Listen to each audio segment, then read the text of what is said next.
Hey y'all, welcome back to Mom. I am your host, Ellen Wong. Today's guest is Stella Gold. They are a rebirth and wealth coach for changemakers, and they come from a lineage of activists. They're also the founder of My Gold Standard, which we talk about in this episode. I really appreciated this conversation with Stella because they really helped me to redefine my definition of wealth, and they also defined what a wealth legacy actually is. I think it's really common to think about a wealth legacy in terms of assets, whether it's money or funds or property. But I think we sort of went a little bit deeper than that and started talking a little bit more about what wealth actually is. And I think this is such an important conversation because wealth is essentially energy. It's energy that we get to use in this lifetime. And it's also energy that we leave behind for those that are part of our lineage, that, whether they're kids that we have or people that we have been in contact with or in relationship with, that we also leave behind. And so I think this conversation really explores that intersection between wealth and death. And because we are energetic beings and, the study of death, the walk with death is really honestly about living a fulfilled life. And so that's where this conversation is, it's just incredibly imperative and important to have. This is also the last episode of this season 3 of Mom. And so I'm just really grateful to be ending on such a high note with Stella. And they gave me just so much to think about and sit with and integrate. And so I hope that you receive the same nourishment from this conversation that I did. I'll invite you now just to feel your body, where you're sitting, feeling the weight of your body on the earth, feeling your legs and your feet anchored to the land. And just take a moment. If you have your hands free, maybe bring them over to your heart space. And take a deep breath in. Fully exhaling with gratitude to the earth.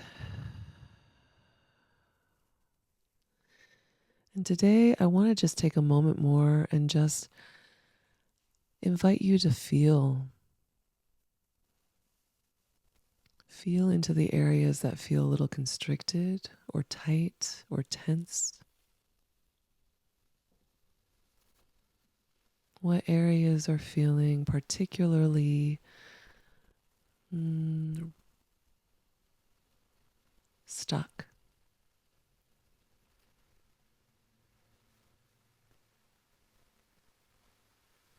And let's just breathe into those areas, breathing love into those areas, not inviting your body necessarily to change or to shift, but just really noticing right now, being with the discomfort, being with the tightness or the constriction, and just giving your body a chance to speak as you listen. We have moved through so much this year. There's so much that has changed and is changing on this earth.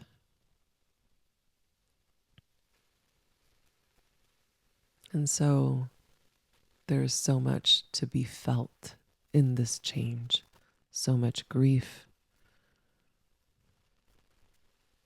perhaps so much excitement as well. And for some of us, there may be some trepidation and fear. And I want to just take a moment to name all of this, because as we're wrapping up the season, it is winter time, or we're approaching winter time in the areas of the country or the areas of the earth that are above the equator. And so we're feeling the change of season. We're feeling the slowing down. We're feeling just the coolness, the slowing downness of this time. And if you're in an area where it's getting warmer, there's a change happening in that too. And so my invitation to you is just let's honor this change all together. Let's honor what this new season is bringing us, the invitations that they're bringing us. Let's spend time, thoughtful and intentional time, reflecting on all that this year has brought into our awareness. Let's harvest the wisdom from the seeds that were planted earlier.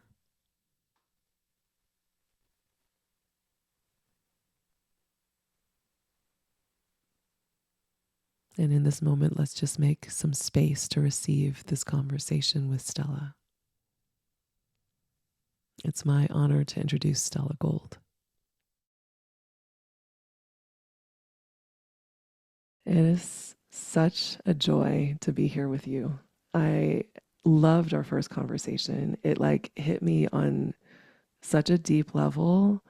And I just find you, the embodiment of everything that you stand for, both fascinating and inspiring, and also like an invitation for me too, because I don't know if I've ever met anybody who sits at the sort of intersection of financial literacy and wealth advocacy and death and grief. It's such a unique juxtaposition, and I just really appreciate the work that you've been doing, the gold standard that we're going to get into and talk about. And when we first talked, you shared kind of like your origin story, what even brought you into this work, which was a really profound death. So I was wondering if you might want to start there today and tell us that story of how you kind of got into this financial coaching that you do now. It's always such a trip reflecting back on what called me into this space, into this role. I really do feel like it was a calling, and that calling began with the death of my father. And so this was back in 2015. I was in Vietnam at the time. Mm. So I was 24 years old in Vietnam, backpacking around Southeast Asia, and was supposed to continue backpacking for another month. And when I got the call to come home, I wasn't even told that he died. I was just told that he was sick and I need to come home. Mm. But I knew, and it was weird because I felt it while I was biking that morning and looking. I was in a town called Hue in Vietnam. It's like right in the middle of the country on the coastal side. And I was biking along this lagoon and I was thinking to myself, wow, I wish my dad could be here. Like, and I kind of feel like he's here with me right now, like seeing this through me. And I Wow. can't wait to bring him back here one day. Thinking I'd bring him back in his physical form, not just, fast forward now, I brought him back, but it was in the form of his ashes. Mm. And when I just knew, I don't know how I knew, I just knew. And when I finally got home, even though you knew like deep down, it still is so completely like I just crumbled when I walked through the door knowing that he was not in the house anymore. Mm. Mm-hmm. And, you'd think that the first thing that happens when someone dies is there's this like process of grief. We just hold space, we tell stories, we celebrate this person's life, we honor the shock that what we might feel, like all the stages of grief. But that isn't necessarily what happened. It was a little bit of that, but the first thing, at least that my mom wanted to handle, was the money part. Mm-hmm. And because I'm the eldest, I'm first gen. I come from a mother who immigrated from the Philippines, so Philippine lineage over here. And in our culture, it's very much like the eldest handles everything. And I remember it was maybe not even a week after he died. And she was like, okay, we had the funeral. Now I need your help with this money stuff. I need to figure out life Mm-hmm. now that your dad is no longer here and he's not working, and we need to get his social security. We need to figure out what to do with the house. We need to, figure out his retirement and all the beneficiary stuff. And in my mind, I thought like he had a will, Mm-hmm. but he didn't. Mm-hmm. So So hard, yeah. if you couldn't tell by now, he died like it was not planned. It was very unexpected. He died of an aneurysm. And he was not even like a year away. So he died in November. He was supposed to retire the following year. Wow. Oh, so close. How So old was close. he? He was 66. Wow. Yeah. Or Man. he had just turned 66. That's right. Yeah. Yeah. Oh Yeah. man. It's So, there's there's some things that you're sharing that it's really interesting that we're having this conversation right now because I find myself talking a lot recently about being the eldest and eldest daughter even and mm, eldest daughter of an Asian family even, it's mm-hmm. like that thing, that identity is has so much wrapped up in it and so much Yeah. responsibility that's unspoken and almost like I would say ancestral and generational and just unconsciously put upon that firstborn, and I just find myself just even in the last week just having so many conversations about that and what that role entails too, and the pressures that come from that. So I Yeah. can imagine when your mom's coming to you and saying, okay, Stella, here's all the things, here's all the things that we need to figure out. And he doesn't have a will. What were you going through? Like, what was happening emotionally or within your body at that time?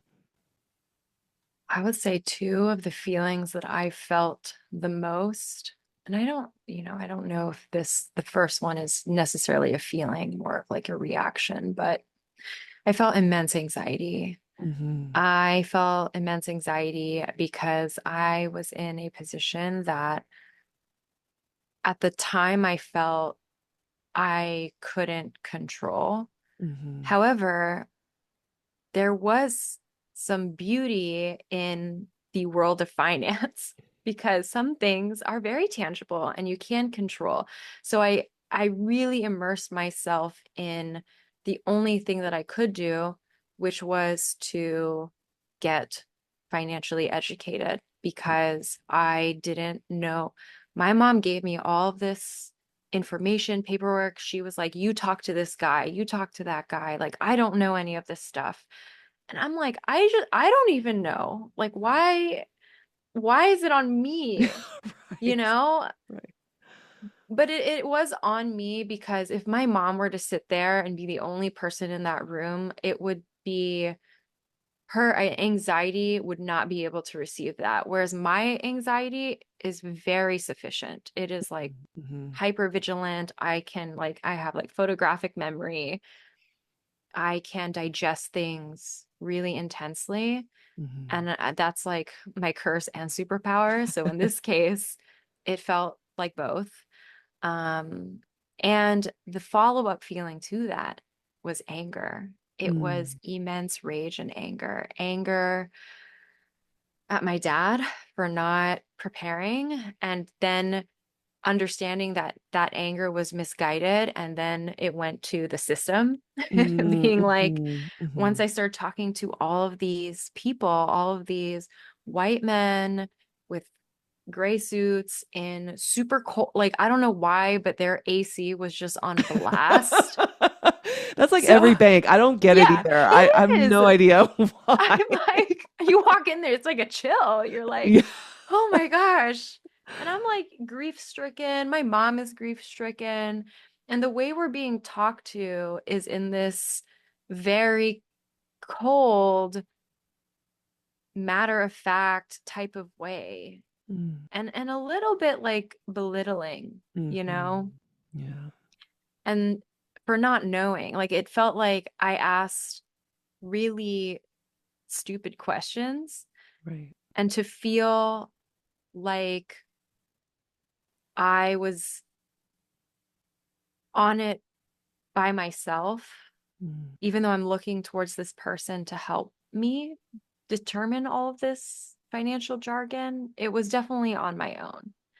yeah. Um, and so I had a lot of rage, and that rage and anxiety were used as fuel for me. It was like the perfect concoction for me to make my whole life about it, because I felt angry at capitalism, angry at white supremacy, angry at colonization, and angry at even like the mental health system, because Mm, mhm. money is such a big part of our life. And of Yeah. course, our emotions are going to come up. So there was just all this stuff being stirred into this pot inside of me that birthed my path into this world of financial literacy and wealth advocacy, really. Were you feeling resistance in learning this, or was that because you're talking about how the anger kind of fueled you? You know, I can imagine for me, it would be like, oh, please, I don't even want to touch this, you know? But it sounds like for you, it was almost like the whole situation, including that fire, really motivated you because there was almost like something here for you to discover about yourself. Was your background in finance before? Was it any nothing? No, it wasn't. So it took me by surprise. I will say this with rage. Rage has always been my compass. Even Mm, in my previous like career life or previous life planning, even though that's it, looking back and even reflecting now, every time I make a plan, I'm just like, you know that that's not ever going to go according to what you think it is. So, my background was in psychology and journalism. mm, mhm, So both of those pieces definitely informed and still inform how I show up in the world of financial literacy and wealth advocacy. But I never knew that I would be using those things for that.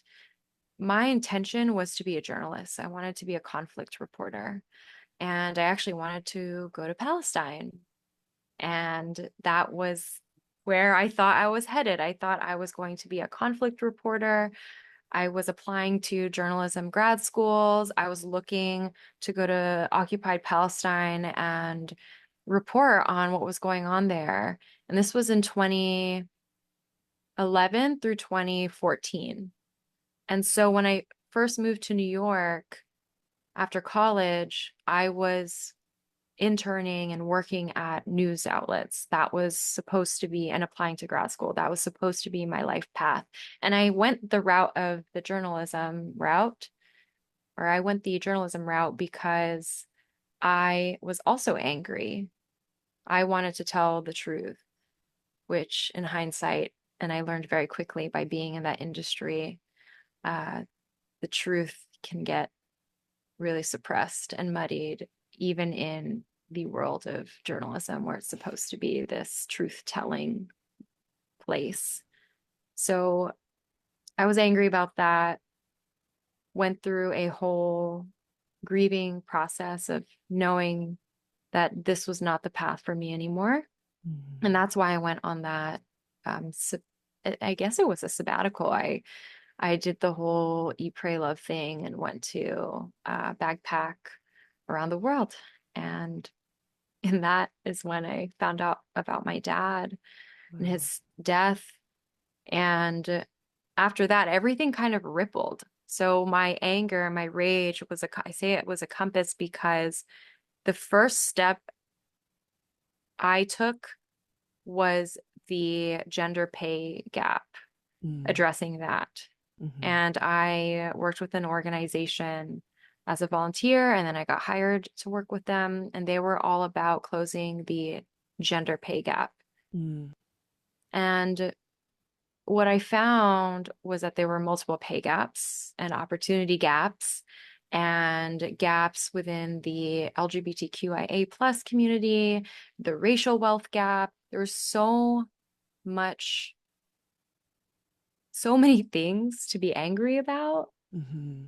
And so I kept following that rage. And then I went from, the advocacy around closing the gender pay gap, helping women and femmes climb up the corporate ladder, get their bag, negotiate their salary, only to have them come back to me being like, okay, I did all that, but I don't know what to do with all this money now. I feel like I'm just throwing it away. It's just sitting there, or I'm spending it all. Mm-hmm. I need help managing my money. And then that's the next chapter I went into. How can I teach people how to manage their finances? And so I worked at a fintech company doing that. And then from there, I got met with another barrier, which was I know all the financial literacy now, but why can't I behaviorally change? Why are my why am I feeling so overwhelmed and anxious and like I'm crying all the time? I feel alone. I feel like I can never process any of this information because I'm just in a grief-stricken or emotionally stricken place. Mm. And I remember telling my boss at the time, hey, so the clients we're working with, they are having such a hard time doing the plan. Mm. Mm-hmm. They're Mm-hmm. feeling scared, overwhelmed, anxious. And she told me, we're not their therapist. Whatever they do with the plan after you give it to them is on them. I just thought that was such an unempathetic way to respond, even though she Yeah. was a bit true. We are Right. not their therapist. Like she wasn't wrong about that. But it could have been such a beautiful conversation of, yeah, money brings up a lot. And maybe we can refer them to therapists that know how to work with money. But that really also angered me and then got me into getting certified through an organization called the Trauma of Money. And then I also started my own company. That's how my gold standard was birthed, was each ripple led to another. And now I feel like this company that I have is a vessel for the advocacy aspect of money, because money Mm-hmm. is political. It Mm-hmm. it absolutely is. The trauma and mental health side of money and the education, the financial literacy side. And the last ripple coming full circle was the death doula side, because I came into this industry from grief, and Mm-hmm. now it was my turn to support folks with the death admin side of financial planning and the legacy side, right? Yeah. How do we build our wealth legacy? Yeah. It's so necessary. Even like going back to what you first shared when your mother was coming to you shortly after your dad died, it's such a crucial piece that is so, I mean, I can imagine like on top of the grief. And this is something that my family went through too. Because, and again, I was like too young. I feel like I was in high school and very much shielded from a lot of um, the financial stuff that my mom was dealing with at the time, because she just wanted me to focus on school and get back to a quote unquote like normal life after my dad died. Mm. But I feel like when you are so deep in your grief and it's so fresh and you're going through all of these, heightened emotional, it's like a roller coaster, really. And then on top of that, having to deal with figuring out things like finances that, to your earlier point, nobody teaches you this stuff. Nope. You don't get a handbook, when you get a bank account, or this is what happens when you die. Nobody gets that, which is why I feel like death doula training is like so essential. I feel like it needs to be part of like a necessary curriculum at some sort of like college or school or something. It's like life I could skills, not agree more. you know? Yeah. But Yeah. it's, and also like when you're in that grief state, your prefrontal cortex, your logical mind isn't really online to be able to manage a lot of this kind of information too. It's so difficult to do that. Um, so I just really am appreciating again the intersection between like financial literacy and the trauma aspect. That's Hmm. something also that I feel like, we don't really talk about unless you're on this entrepreneurial path, and Hmm. usually it happens with more spiritual entrepreneurs. I feel like that kind of seek out this type of this support, working through money trauma, which I feel like we all have because we live in a world that is so scarcity minded. I mean, I think that's really the engine that drives capitalism. It's Yeah. scarcity.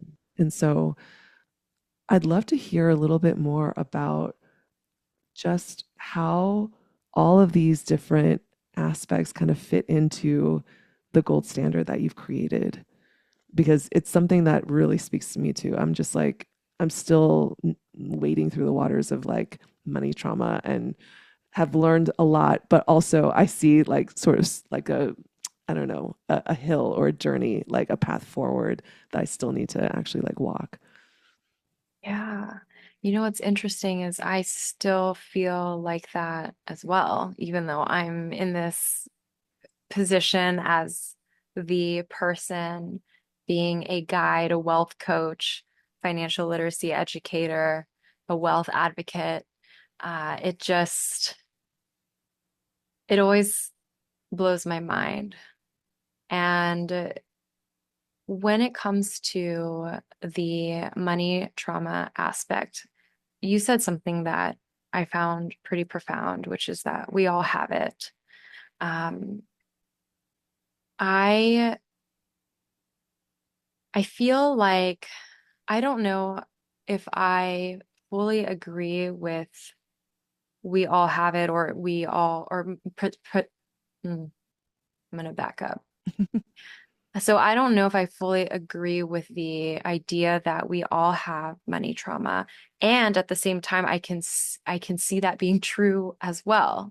I think for some reason that brought up some resistance in me Mm-hmm. because, and maybe it's coming from a place where when I think about hearing that, it's like, damn, we all have money trauma. That sucks. That that sucks to hear. And it's also empowering to hear because if we all look at it from a lens of wisdom, right? There Mm-hmm. could be wisdom there. Mm-hmm. We are not defined by our trauma necessarily. A big aspect of ourselves are defined by that. But what I mean is, we are not stuck in trauma. And Mm-hmm. so, the reason why I wanted to integrate the trauma of money into my work is to show people that there is a path Mm-hmm. Mm-hmm. and that, and also that like trauma doesn't go away. So, I have CPTSD. I live with CPTSD. And for so long, and now I know why it's coming up that I'm resisting the whole we all have money trauma. When I was growing up and also starting my mental health journey, I felt like I was never going to get out of this, that I was always going to Mhm. be debilitatingly mentally ill, Mhm. and that there was just no hope for me.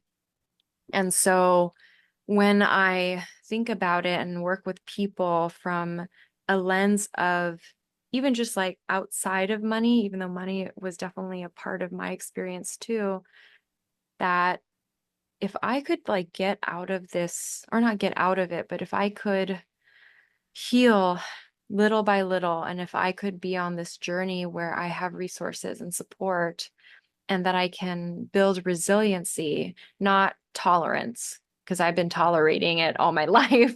I It love actually that. was the Yeah. opposite. It was like, no, we don't want to tolerate this. Um, that is what came up for me in my financial literacy work, supporting people who also came to me saying, am I just going to be like messed up and reliving the financial generational trauma that my ancestors have lived for generations upon generations upon generations, and Mhm. even seeing how my parents could not escape that. And so going through trauma of money was great because I got to deep dive into what that could mean, and the way that they, in this program, they addressed it through so many different things: the somatic, Mhm. the psychological, the mental health, the Mhm. systemic, the like it, I felt like they did a good job having truly an intersectional curriculum. Mhm. And what I took away from that was, well, now I want to lean into generational and ancestral wisdom. I feel like there was a period in the last, I don't know, I would say 5 years where healing trauma was like the main thing, Right. Yeah. right? Being It was such a trauma buzzword. informed. Yeah. Yes. And I think that's where my resistance comes, because I'm like, at the time, for a couple months, I felt, okay, this is important to address. Mhm. And then I feel like sometimes you can get stuck there. Mhm. I And so completely my work agree. was, let's hold the duality. There's ancestral trauma, but there's also ancestral wisdom. And what can we do with that when it comes to our own money financial narrative? Mhm. So that's the piece that I bring to the work that I do. And also zooming out, helping clients zoom out a lot, being like, I know you're looking at the numbers and it's very overwhelming, and you feel like I'm giving you a lot right now. And let's zoom out a bit, because it's not going to be all about the numbers right now. What's coming up for you right now actually has nothing to do with the numbers. It has to do with your own identity and relationship, or lack thereof, to money and wealth. So let's hold that space together in this container as well. That's powerful.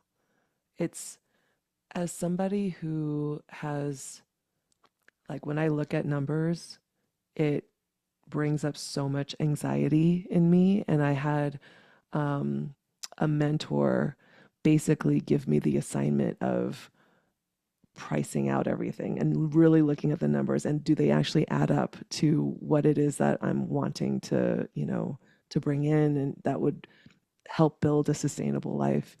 And that was terrifying. And so, Yeah. yeah, it was like I'm so appreciating the way that you are speaking about it, and also calling out and naming the duality aspect of it too, because you're right. There are so many gifts that we have received from our ancestors. Not all of it is just ways that they fucked up or like mistakes that were made, or, like, Or um, colonization. yeah. Like they had a life before colonization, and there's wisdom there, you know? So I almost want to be like, let's go back even further. Let's go Mm, beyond the trauma. Let's go. to the wisdom, Yeah. not ignore it. We're not bypassing over here. It's just Right. let's integrate both, right? That duality. Right. I'd love to dig into the systemic piece because I think that's a big, um, that's actually sort of what prompted me to say that we all have it in the same way that I think because Yeah. of the toxic nature of the patriarchal culture, because patriarchy is not toxic in itself. It's the way in which it has shown up here that I think has made it toxic. Um, but there is something about the systemic aspect um, where it's like I kind of want to say like we all doesn't matter how we identify, we all contain a mother wound because of the toxicity of the patriarchy. And Hmm. so with the systemic oppression and this inequality, and that's something that again, I'm like, what I mean, you're talking about the rage that has motivated you into each of these areas. What I see is really a freedom fighter. You know, you're Mm, motivated by injustice, is kind of like what I'm hearing in each wow. of these Yep. different categories, you know? Totally. It's such a that's the fire that kind of keeps on driving, which is so inspiring to see and witness. Um, but yeah, let's talk a little bit about the systemic portion of it because I think this is where I feel like myself and so many that I talk to kind of hit the wall where it feels like, okay, this is just the world we live in, which means we will never be able to overcome or we will never be able to, because of the nature of our world. So I have been there, and there are days where, and the days are getting shorter now and turning into moments of complete helplessness and despair Mm, over how extractive this economic system that we've been in and has been for the last 500 years. Um, I,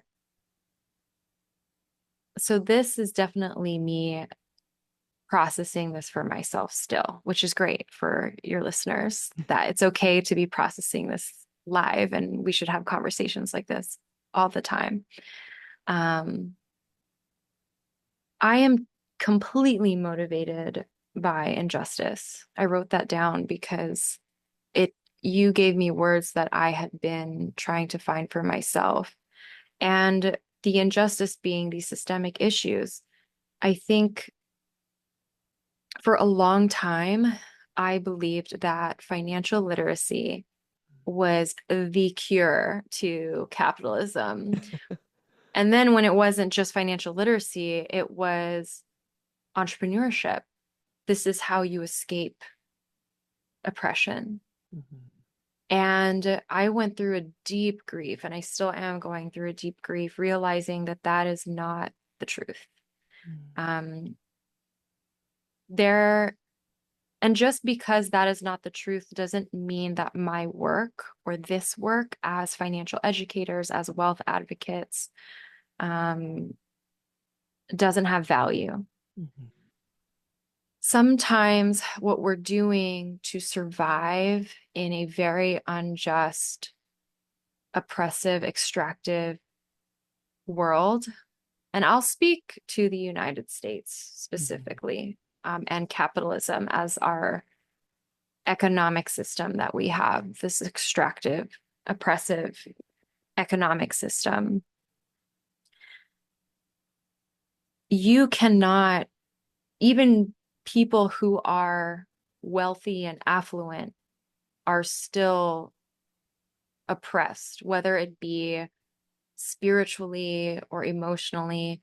Because, and the reason why I say that is because capitalism harms everybody. That's my mhm, belief. mhm, Um, and it has for many generations. And because I believe in, I mean, it's not, this is a fact, actually, generational trauma can be inherited, and how money has been and is this resource, but has been weaponized, of Mm-hmm. course it's going to show up in our behaviors as a collective and as a society. And the behaviors that you see, the systemic issues that you see, are a result of those behaviors. And I think what's hard is that it's not the majority of people. It's just the distribution of power. And what does that look like? It looks like very white and very male. So it this is how it has been in the United States for the last 500-ish years. Um, and so even though I went through this grieving process of wanting to give up, Mm-hmm. right? This was a little over a year ago. So last March, I went on, it's so weird just reflecting back on this. I went on another nomadic journey where I wanted to hike Patagonia. And when I went, I had no idea that I was going to come out of that experience a completely different person. But I went off the grid for 8 days, completely detached from the internet. So I had no idea what was going on. I put my out of office with my clients. And after 8 days, I come back, turn on my phone, and the Silicon Valley Bank situation was happening, and my Mm-hmm. phone and emails and everything was just getting blown up. And I remember the first thought I had was, we can all do the quote unquote right thing. We can all be educated. We can all be informed. But at the end of the day, what's going to actually liberate us is by dismantling the very thing itself. Mm-hmm. Mm-hmm. And we're not there yet. Yeah. Right now, the work that I'm doing is helping people navigate and resource themselves so that when we are there, they're ready. Mm-hmm. That's how I look at it now. And there are still some things in our control. Mm-hmm. So maybe this work isn't liberation. I used to say that, like, my tagline that I was so obsessed with for so long was financial liberation. That's what this work is, financial liberation. Financial literacy is not financial liberation. That's just what I've learned. But just because it's not liberation doesn't mean it's not valuable. Right. It doesn't mean that, I cannot remember who told me this, but I was going through my grief, feeling really, really upset and wanting to just throw in the towel, shut down my business, quit this work. Mm-hmm. And I think it was a friend of mine.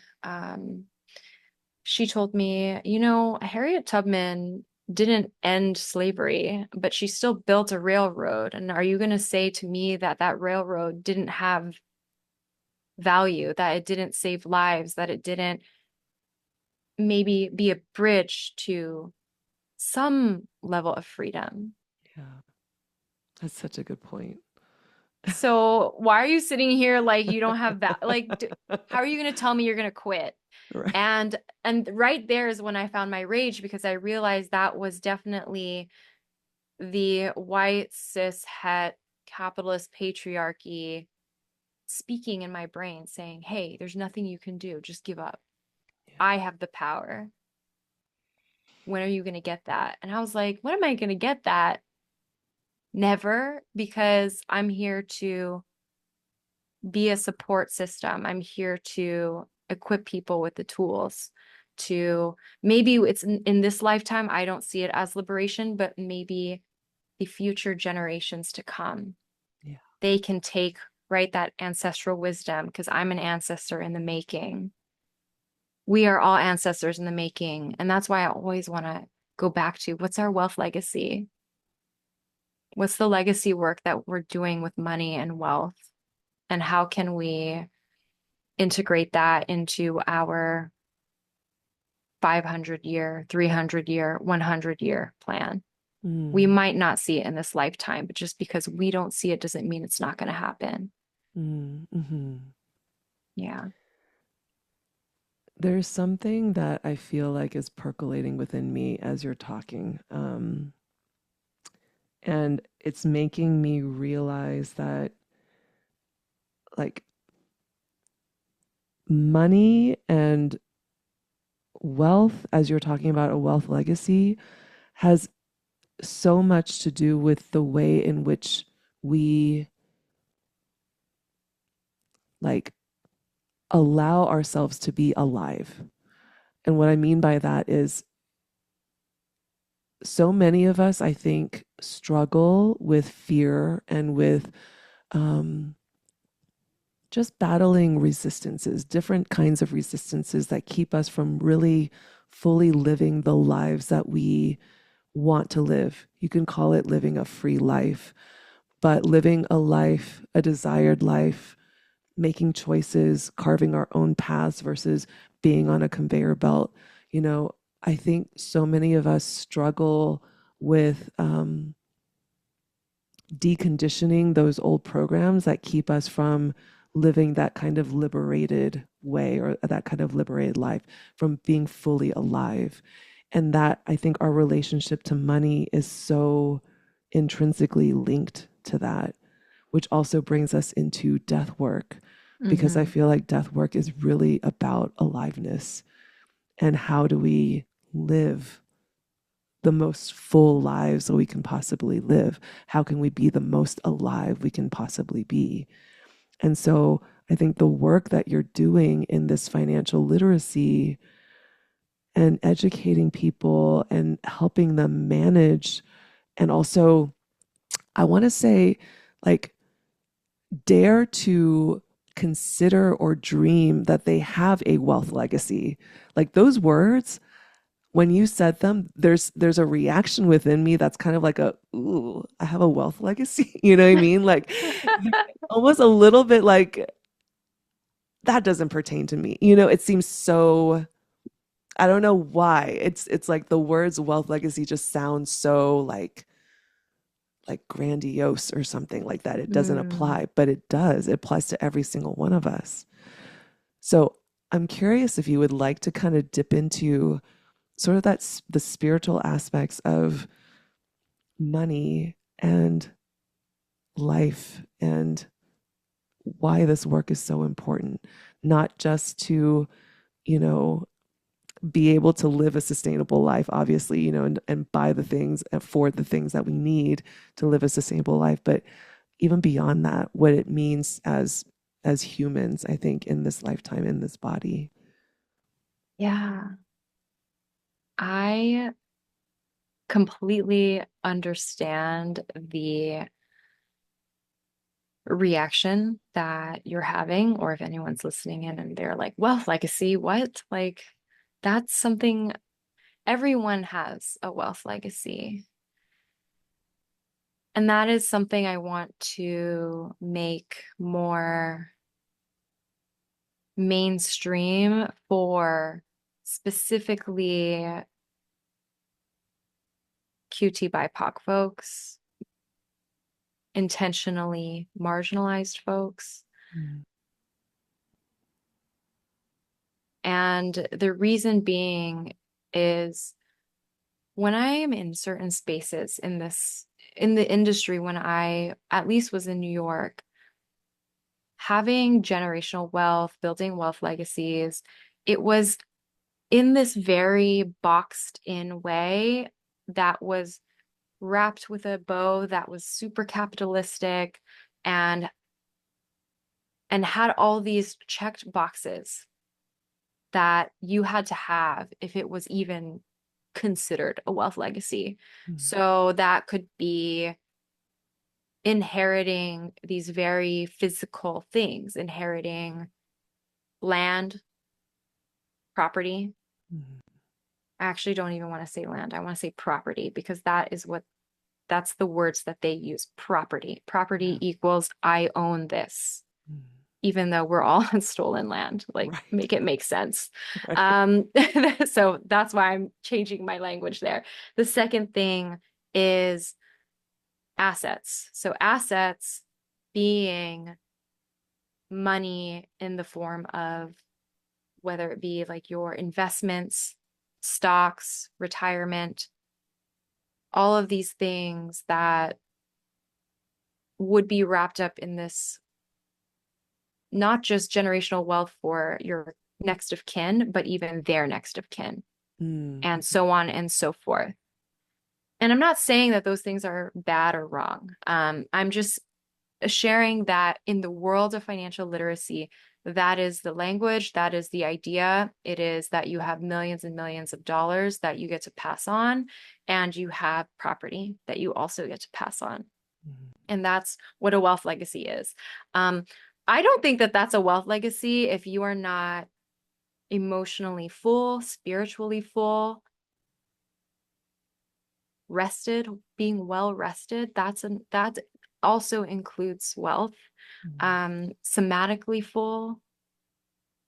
Are you wealthy in all the ways? Because if it's just in one way, which is having lots of money, that's not an accurate depiction of wealth to me. So that is the first pillar of my idea in trying to create this framework. So it's still a work in progress of a wealth legacy from my own definition. And it's also wanting to collaborate with folks to have them make their own definition. Mhm. And you said something that was so interesting. You talked about freedom, and then you mentioned being full. Mhm.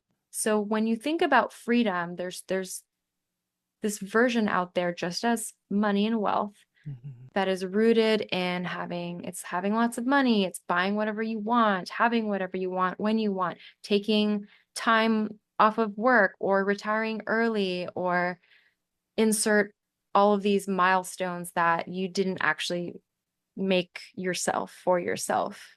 Mhm. So how do we determine your definition of wealth?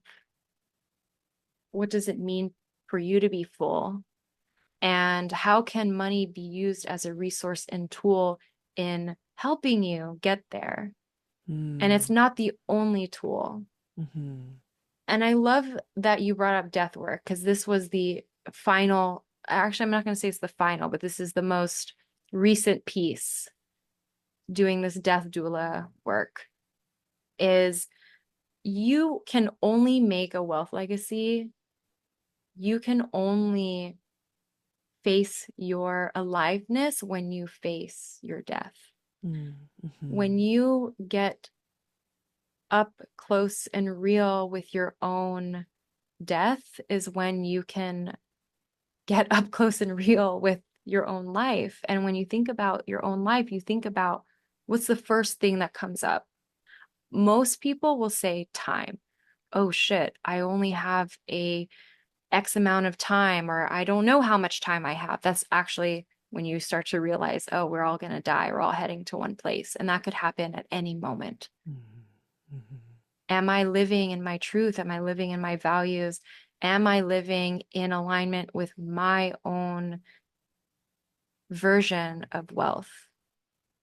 And when I think about legacy work, it's so fixated, right? Going back to how it's packaged, it's so fixated on the individual, and you're just like your next of kin. It's Yeah. not about the collective, it's not about collective liberation.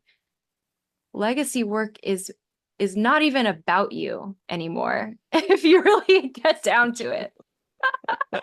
It's So bigger true. than you, and you Mhm. get to play a role in that.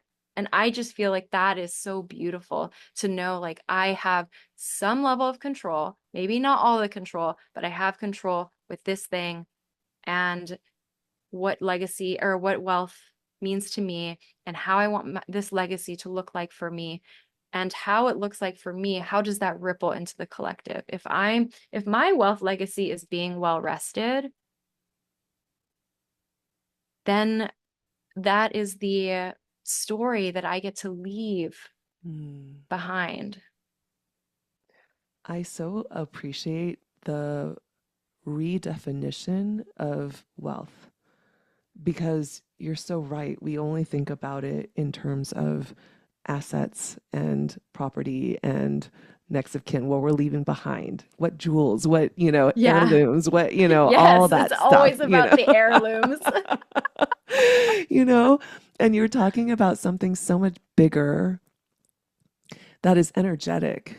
It's an energetic transfer, an energetic, almost like, yeah, an energetic legacy, an energetic um, passing on of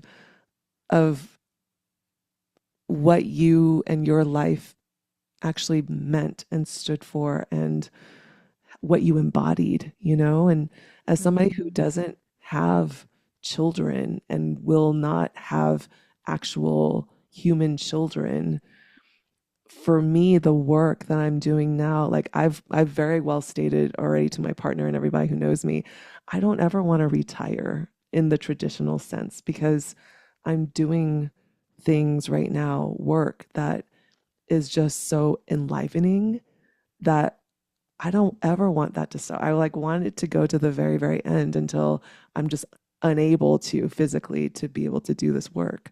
Um, whether it's medicine or podcasting or, whatever I'm doing at that point. But so I think about just even your invitation in like redefining what wealth is to me. And I love that you're naming rest and just even the concept of embodying that and allowing that embodiment to be shared with everyone that knows you. And actually, when you think about the ripple effect of into the collective, because we are one collective body, what you embody absolutely shifts and changes the energy of the entire collective body as well. And we just don't ever really think about it. We just think so isolated and so individualistic. Um, Yeah. yeah. You brought up something that stood out to me as well, which was defining or redefining wealth. It's also, I feel like this is synonymous with that, but it's how do we define freedom Mm-hmm. and for ourselves and for the collective? And I think about freedom from this lens that we were all fed, whether you came here on a boat as a pilgrim and, like have ancestors that colonized, or you were colonized, or you were an immigrant, or your parents were immigrants. We were propagandized to believe that this is what the land of the free is. Mm-hmm. And I bring that up because I think we just don't see how conditioned we've been, how conditioned our spirit has been, our energy has been, our mindset has been from this idea of what freedom is supposed to look like and be like. And so I really appreciate that when you think about legacy work, it is about what does freedom mean to you? What Mm-hmm. does transferring energy as an asset mean to you? What does spiritual wealth mean to you? And what does that look like?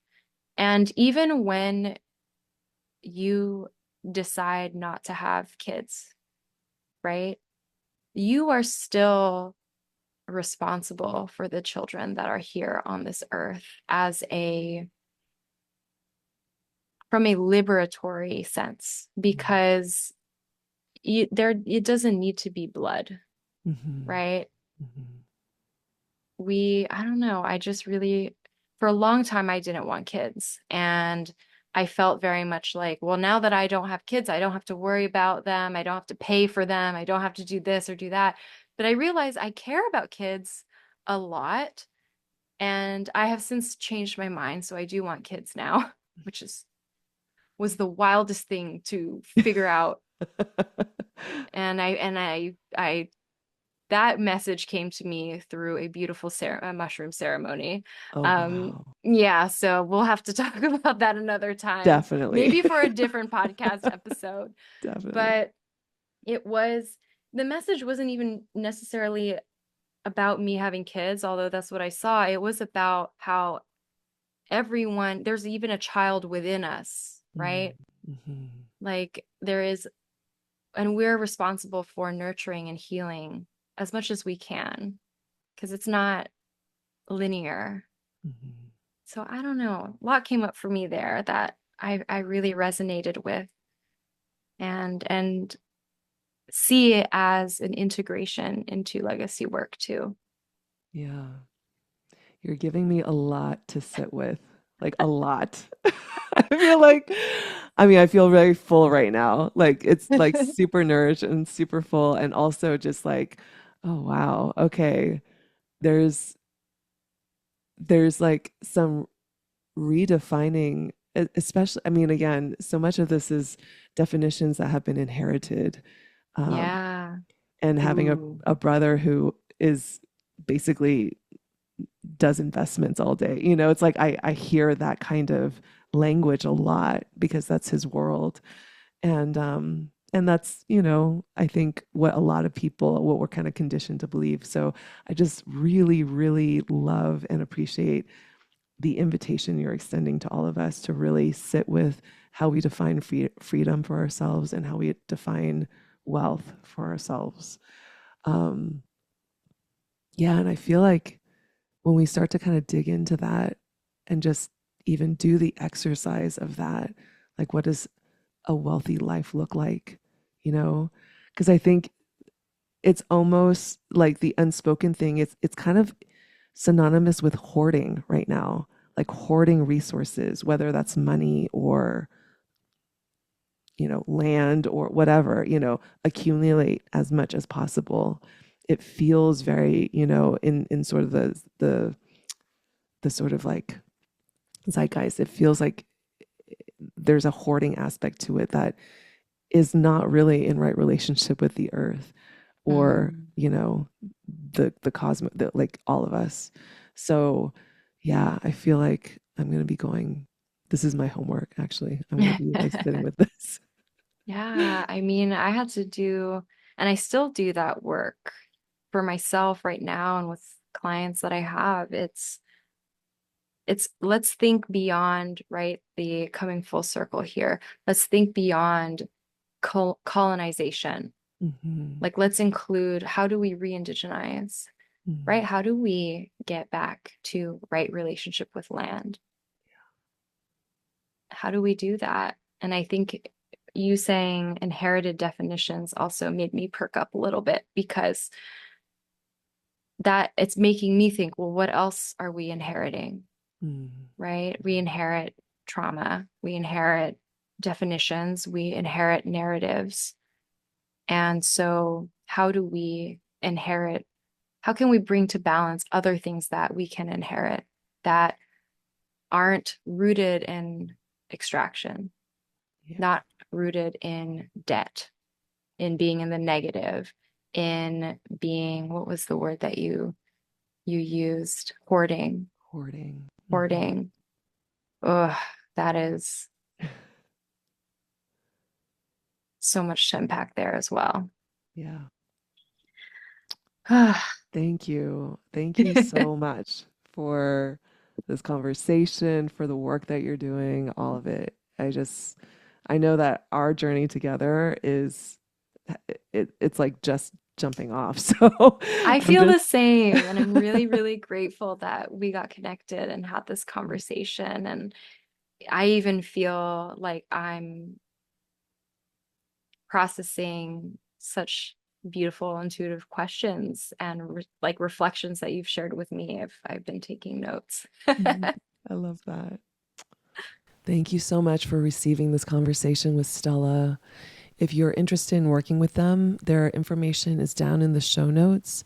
Again, their gold standard is a very, very beautiful offering. So if you are looking for support where it comes to wealth and receiving the energy around you, the abundance around you, and you're hitting upon some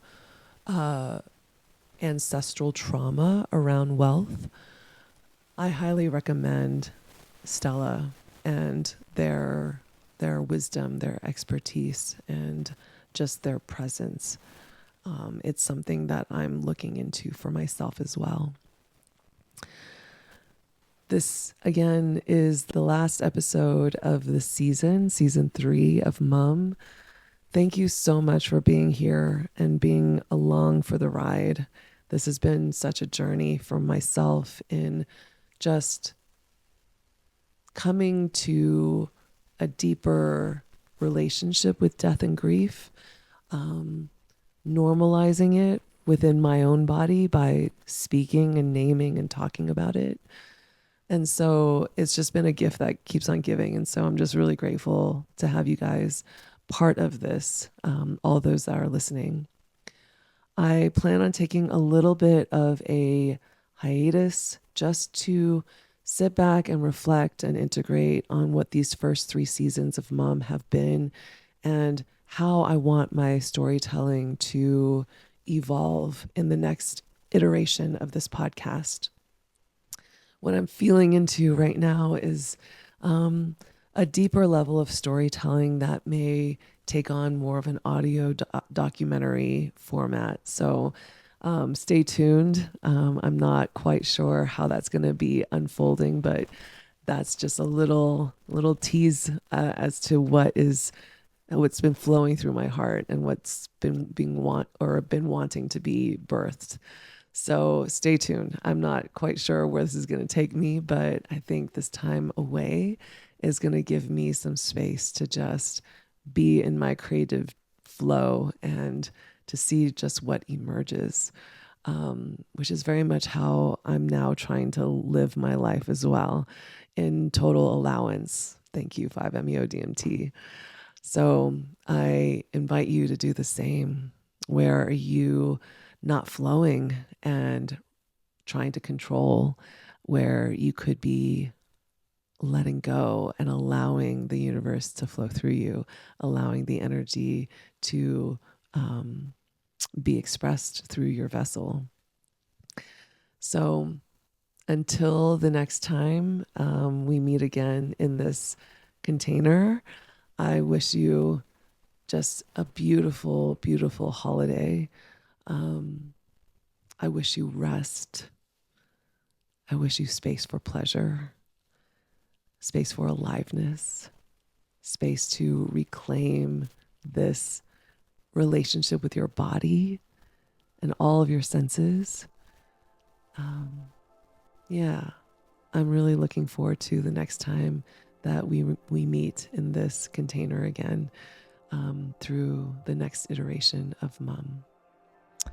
Until then, so much love, hugging you through the quantum, and remember to allow yourself to feel deeply and allow yourself to express that aliveness. So much love.